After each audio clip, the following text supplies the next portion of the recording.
video on how I teach stay, which is something that a lot of people seem to struggle with. So the biggest mistake people make is that they ask for too much too soon. So stay has to be taught in really small increments. So we've been working on this for about 2.5 or 3 weeks. So we've actually got a little bit of progress on this, but I'll show you how we started at the very beginning. You're going to want some tiny treats. Move the dinosaur. Sonic, sit. Good girly. So the first thing I'm just going to do is I'm going to say, stay. Yes. I'm only going to ask for 1 second. Stay. Yes. Stay. Yes. Stay. Yes. So I'm going to do a bunch of repetitions of that. I'll probably do that 3 or 4 times a day and ask 5 or 6 times for the stay each time. And then I'm going to come back after a day or two and I'm going to say, stay. 1, 2, yes. Stay. 1, 2, yes. I'm going to do it at 2 seconds.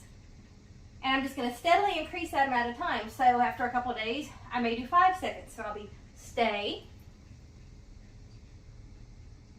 Yes. If she breaks the stay at this point, it's not a big deal. It just means that I asked for too much and I just need to go back and try again. I'm not really going to acknowledge it at that point. Once we're a little further in the training, then I will introduce corrections for when she breaks her stay, but only after I'm really sure that she understands what I'm asking her for. So we can't correct a behavior when the dog doesn't know what the correct answer is. We have to make sure that they know the correct answer and are choosing to give the wrong answer before we can correct it. You can't correct them for not knowing how to do something. So while I do believe in correction, I use it at a point in time after I feel like the dog's behaviors are fairly solid. Sonic, good girl, yes. So once I can sit here, yes. See, I gave her the correction because we've already worked on this a little bit and she knows what that means. And you see she sat straight down after I did it. Good girl. So once we can have the stay here for about 15 seconds or so, then I'm going to start adding a little bit of distance. We're never going to add distance and duration at the same time. Always one or the other. So since I'm about to add distance, I'm going to go back to 1 second duration. And what I mean by that is, Sonic, sit, stay, 1, yes. I added distance, but I went back to the 1 second. Stay, yes. Stay, yes. Notice that, Notice that I am telling her yes, which means that the stay is over. And when I'm done working on the stays, I try to remember to say break, because when I get further into our sports career, break will be the word I use to release her from a stay. We're not quite there yet. She doesn't have enough understanding of the cue yet to do that. But I try to get in that habit for my own sake. Good girl, yes. But we definitely want to use some kind of a word to let her know that she's completed whatever that maneuver is, that there is an ending to what we've requested of her. The other thing you'll notice is that I'm coming to her to give her the treat. If I call her to me, now I'm rewarding a recall. I'm not rewarding the stay. So it's really important that I come to her right now.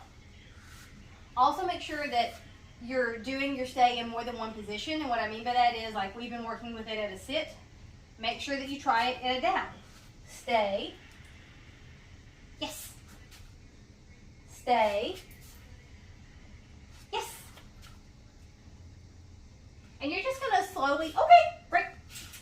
You're just going to slowly increase one thing at a time until you can get, I would say get at least 60 seconds at 6 feet before you start to add anything like distractions, right? So just go back and forth between adding distance and duration, and then when you can get them to sit for a minute at 6 feet, now I would start adding distractions. And she and I are not there yet, but what I mean by that is once I've got that sit stay like that, now I'm going to tell them to stay, and I'm going to jump around, and I'm going to wave my arms, or I'm going to toss a ball back and forth.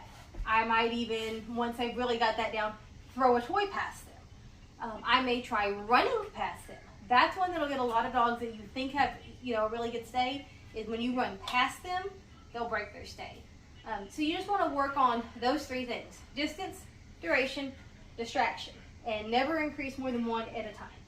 And if you work on this 2 or 3 times a day, every day, you'll be surprised how far you get and how quickly you get there.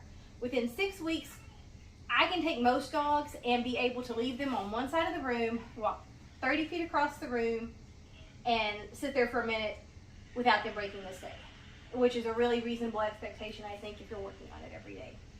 So that's how I introduce the stay. If anyone has any questions, feel free to address me in the comments or send me a message on Facebook, Jessica Fuller or Rusty Rose Ranch. Thank you, everybody, and have a good day.